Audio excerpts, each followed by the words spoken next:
Hey guys, so I got tagged a bit when this video came out, the Puddle of Mud Nirvana cover here, to give my opinion on the matter.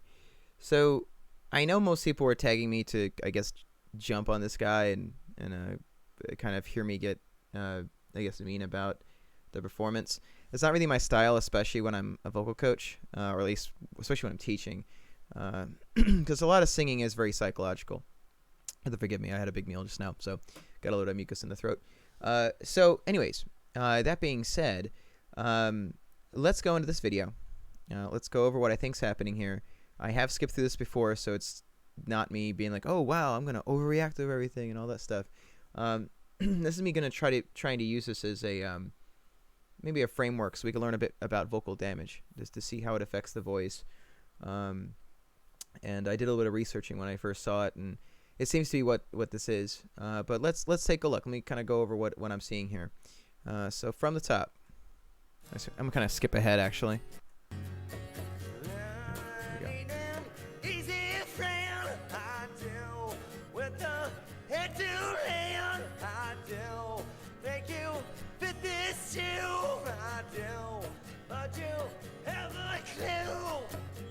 So we got a few things happening. Here we go. So this does not look like the way that he has sung it in the past. I did see some live performances of this exact same song, and his jaw was more relaxed. It was more free. His voice was able to resonate a bit more in the front, much more comfortably.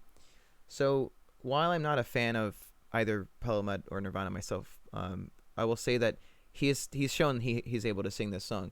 So upon looking more into this guy, I have found a lot of reports that he was really big into drugs. Like he was not very good to his body. He didn't take care of his voice, and there was another big vocal coach that allegedly was saying that he had vocal nodes, and his doctor advised against getting them repaired. And getting the vocal nodes repaired, if you have any, it really is like kind of rolling a dice. There are some singers that do well after the surgeries, there's other singers that don't do so well. So perhaps that's why he was given the suggestion to not get them removed, because really, they're getting in there and they're cutting things out of your cords. Like sometimes it works fine, sometimes it doesn't. If I recall correctly, Steven Tyler, his surgery went pretty well, but then Paul Stanley, for instance, one of my favorite rock singers, not so well. He went from decades of being one of the most underappreciated rock singers in terms of just raw technical ability, to slowly showing his age, like after years of really doing a great job. I'd say around the 2000s, and then around, I think, 2010 was when he had his vocal cords operated on, and they went from briefly being okay, if I recall correctly, after the surgery, to then just plummeting. And it was really heartbreaking, because I've always had a lot of respect for his abilities as a singer. But let's go a little further ahead. There's not really, to be honest, I'm not going to give you guys a video where I'm just kind of sitting there like going, overreacting and freaking out. I'm going to get straight to the point here. The guy has damage. He really does. But let's see if we can notice a few more things showing up here. I want you to pay attention to the neck, and I want you to pay attention to his mouth placement. You're not seeing a very fluid jaw movement here, or very relaxed spaces. You don't see a lot of shadow in the back of the mouth like that. All little nuances like tongue control. He really can't get away with that, because with a node, it's like a callus, and it builds up on the vocal cords. So he's trying to fight through them. One other fun caveat too: if someone has significant node issues, you're going to notice a lot of it around the passaggio area, or the break. And these notes here, da da da, or whatever those are. I'm not sure of the words here, but those they sound like they're around his passaggio, maybe on the higher end. I don't quite have a profile of his voice yet, but let's see if we notice any more as it proceeds forward here.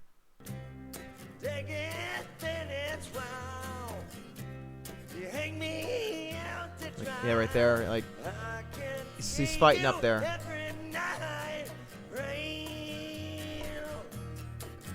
So I know some people made fun of the shapes he was making, and they're definitely not very healthy ones. But what you're looking at is a person that is desperately trying to fight through something that, for most of his career, probably wasn't there, and is his way of trying to pull his voice up through it. And that's not really how the passaggio is best addressed, especially in rock music. And it's typically where you want to blend your voices so you can glide up through it. But when there's an obtrusion like that, you really can't get away with doing it. And one thing to note here, and again, I'm not a fan of both these acts, so this is not like favoritism or anything like that. But something to keep in mind that nodes are not very easy to navigate. They're not fun. But even with that being a thing, you're noticing that he's still relatively, like, he knows where to shoot for. Like, he knows where he's supposed to aim. So that, for whatever it's worth, is a testament that his ear is working, but his body just doesn't want to work alongside with him. His vocal cords just aren't having it. But let's keep going. Let's see what else we notice.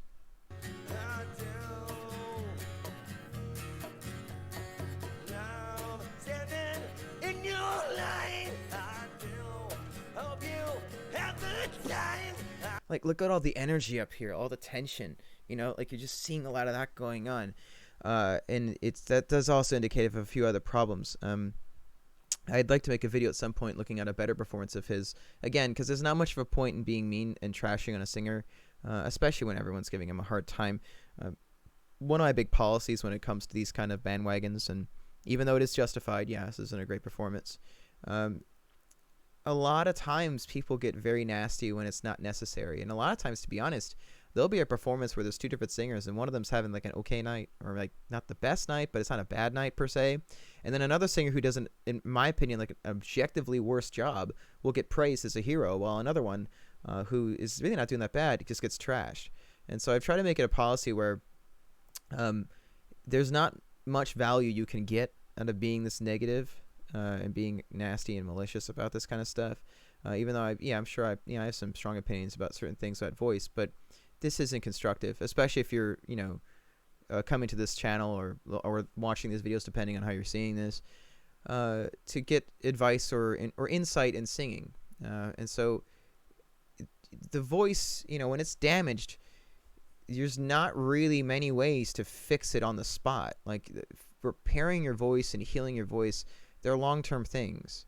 For instance, Celine Dion, if I recall correctly, in the 1990s, she had a node or some sort of damage, and she spoke to her husband with Post-it notes. Kind of makes you reflect on how easy we got it, right? She couldn't even speak to him. So I don't know if vocal. Again, I'm not a doctor. I'm a vocal coach, but I can definitely tell I hear the stuff here. But I would say that perhaps his ENT recommended to him to not get the repair done, maybe because he feels that vocal rest can heal it. I don't know. Sometimes significant vocal rest can heal this stuff. If it's because of a career's worth of hard singing or drugs, which again I've read that it seems like the issue with this guy. I don't know. It's hard to tell that if that's how he can get this fixed. I would say at the very minimum, yeah, he probably should stay off his voice. If there's any chance you can get these abrasions to heal, you always want to try to do it naturally as opposed to getting yourself cut on. But let's skip a little bit more ahead. I don't want to extend this too long because I kind of want to be honest and straight to the point about this. But let's keep going.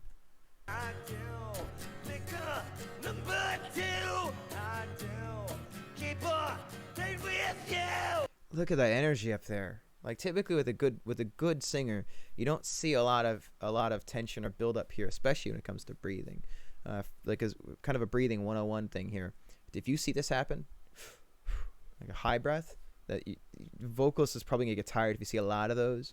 It's just really frowned upon because you really can't control your air from here. It's more from your lower abdominals, and you can see like right before some of these notes, just like it's the next part's gonna be scratchy. Another thing I've picked up in this too is it sounds like what's on his chords is very solid. A lot of times when you hear a crack, you can almost hear the fluidity of the mucus in the scratches or the cracks, which usually implies that something has to be cleared out of the voice, or your body's making mucus to respond to something, which that can be mitigated, or you're dehydrated. When you're dehydrated, the mucus likes to build up and clump up on the cords and the throat. So this sounds like it's solid. Like there's something solid in here that's preventing the notes to work the way they want to. But let's keep moving.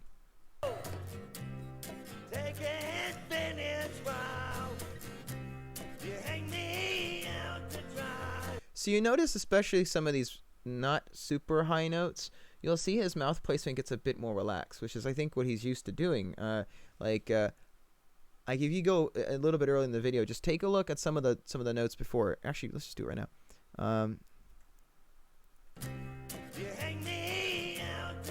So before that one.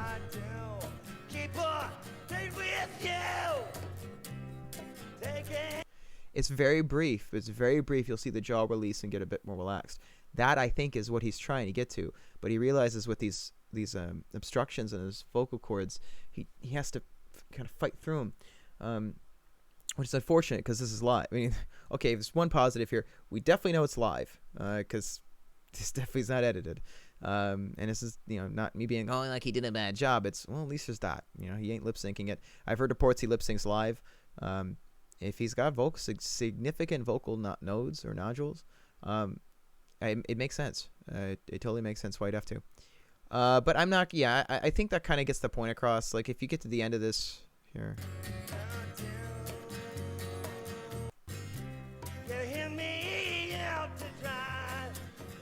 Yeah. Yeah, it's a lot of pulling his chest voice up for this, even though I got to review the other videos, but the Passaggio, when I heard the earlier ones, it seemed a lot smoother and more consistent. But that's what damage does. It can completely throw a vocalist's technique out the window. And for what it's worth, if Kurt Cobain was alive today and he was still doing all those hard drugs and stuff that we've heard so much about, then the chances are he'd probably sound like this too. So my assessment here, if I was giving any recommendations to this guy, I would say that first I would get your vocal cords scoped, aka filmed by an ENT doctor. Really get a good map of what's going on in the vocal cords and run it to a couple experts. I've got an audiologist. I've got a couple ENTs I've seen. It helped me get over some problems I was dealing with. I had the undiagnosed salmon allergy that was just popped up one time, and I was eating 2 salmon every single day, and I had a big panic attack thing where for months I couldn't figure out what was wrong. But we got to the bottom of it. I'm doing a lot better now. So I think that it sounds like from what I've read that he has to talk to some doctors about this. But whatever is going on in his vocal cords, don't do drugs, guys. This is a joke. It's just a lot of rock stars think they're invincible. Whether it be you could have nodes from something as simple as acid reflux for years. I've had a student or two that's had that happen. Takes a long time to build up, or you could just have the environment you're in. You could be at a job where it's not very friendly to your voice. You're dealing with a lot of dry dust or something, or you're dealing with an allergen constantly that's making things inflamed. It could be a number of things, but if it is indeed the drugs that I've read this guy did a lot, then that explains a lot. But that being said, I'll be making more of these videos. I'll be going over singers I like a lot. I'll be going over other singers people request, kind of reviewing what I'm seeing. And if you guys want me to go over another performance of some kind, whether it be bad or good, leave a comment below. Let me know. And if you haven't already, be sure to subscribe to my YouTube channel. I'll put the link below. Yeah, I hope to hear from you soon. And if you do want to sign up for vocal lessons, we are still taking free trial lessons on my website, robbradley.net. And I'd love to see some new faces there. But yeah, stay tuned. And yeah, I hope you guys liked the video. This is the first.